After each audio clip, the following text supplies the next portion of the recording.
اعوذ باللہ من الشیطان الرجیم، بسم اللہ الرحمن الرحیم۔ شروع کرتا ہوں اللہ کے مبارک اور برکت نام سے، جس کے قبضہ قدرت میں میری اور آپ کی جان بستی ہے۔ میں ہوں سید ذیشان حسین شاہ اور آپ دیکھ رہے ہیں دی زیڈ این اسلامی۔ دوستو، روحانی اعتبار سے یقین کی سب سے بڑی قسم اللہ پر یقین ہے۔ میں نے اپنی پچھلی 2 ویڈیوز میں، جن میں سے ایک ویڈیو میں مصنف کا واقعہ بتایا تھا، جس میں انگریز نے مسلمانوں سے سوال کیا تھا۔ اگر جس نے میری وہ ویڈیو نہیں دیکھی تو پہلے ڈسکرپشن میں اس کا لنک موجود ہے، وہ دیکھ کر پھر اس ویڈیو کو دیکھیں۔ تو میں نے اپنی دوسری ویڈیو میں اپنی بات یقین کی کمی پر ختم کی تھی، تو آپ سوچ رہے ہوں گے کہ وہ یقین کی کمی کہاں پر ہے۔ تو میرا آپ سے سوال ہے کہ جب آپ کو بھی یہ پتہ ہے کہ اللہ کی ذات ہر چیز پر قادر ہے اور ہر مخلوق کو رزق دینے والی ذات بھی اللہ ہی کی ہے، امیروں کو لاکھوں بھی وہی دیتا ہے، لیکن آپ پھر بھی مسلمان ہو کر بھی غریب ہو، ایسا کیوں؟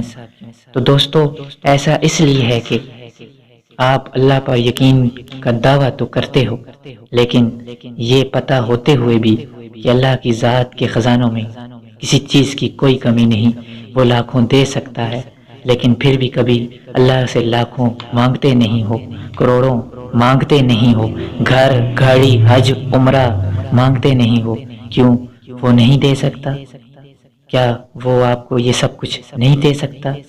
صرف 2 وقت کی عزت کی روٹی ہی مانگتے ہو، کیا وہ 3 وقت کا کڑائی گوشت نہیں دے سکتا؟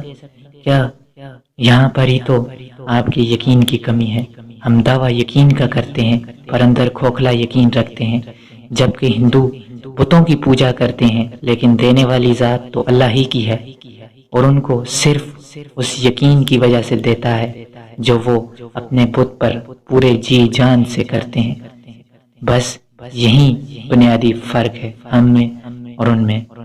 اور میں نے اپنی پہلی ویڈیو میں، جس میں سنت رسول صلی اللہ علیہ وآلہ وسلم اور زندگی صحابہ اکرام کی روشنی میں زندگی کا مقصد سمجھانے کی کوشش کی تھی، اس ویڈیو کا لنک بھی ڈسکرپشن میں موجود ہے۔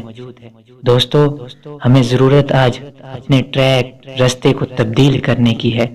میں آپ کو ایک مثال کے ذریعے سمجھانا چاہتا ہوں کہ آپ کو اگر آج لاہور جانا ہو اور آپ بس اڈے پر جا کر کراچی کی گاڑی میں بیٹھ جاؤ اور تھوڑا آگے جا کر کچھ پیسے صدقہ کرو، کیا لاہور آئے گا؟ پھر آگے جا کر 2 بکرے اللہ کی راہ میں دے کر دعا مانگو کہ یا اللہ لاہور آ جائے، کیا لاہور آئے گا؟ پھر آگے جا کر اپنے پیر صاحب کو کال کرو کہ پیر صاحب، میں بیٹھا کراچی کی گاڑی میں ہوں، آپ دعا کرو لاہور آ جائے، کیا لاہور آئے گا؟ نہیں۔ کیوں؟ ایسا کیوں؟ کیونکہ ہمارا ٹریک یعنی رستہ غلط ہے۔ آج کل ایک ہی بات پھیل گئی ہے، نعوذ باللہ من ذالک، کہ آج کل دعاؤں میں اثر نہیں رہا۔ تو میں اسی بات کو اپنے ٹریک والی بات سے جوڑ کر سمجھانا چاہوں گا کہ اللہ کرے آپ کو سمجھ آ جائے۔ کبھی آپ نے کسی مولوی صاحب کو یا خود کبھی اپنی دعا میں نوکری میں اضافہ مانگا ہو کہ یا اللہ میری نوکری میں اضافہ فرما؟ نہیں۔ تو کیا مانگتے ہو کہ یا اللہ ہمارے رزق میں برکت اور کاروبار میں اضافہ فرما؟ تو میرے پیارے بھائی، مانگتے کاروبار میں اضافہ ہو اور نوکری رہے ہو تو دعا کیسے پوری ہوگی؟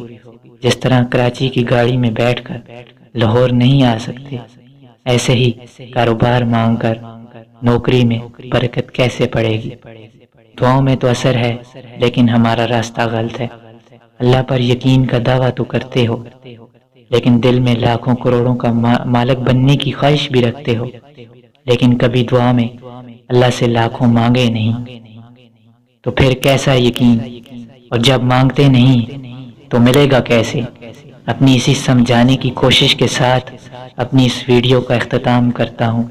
اگر میری کسی بات سے آپ کو دکھ ہوا ہو تو آپ سے اور اللہ سے معافی کا طلبگار ہوں، اور اگر ویڈیو اچھی لگی ہو تو چینل کو لائک اور سبسکرائب ضرور کریں۔ اللہ حافظ۔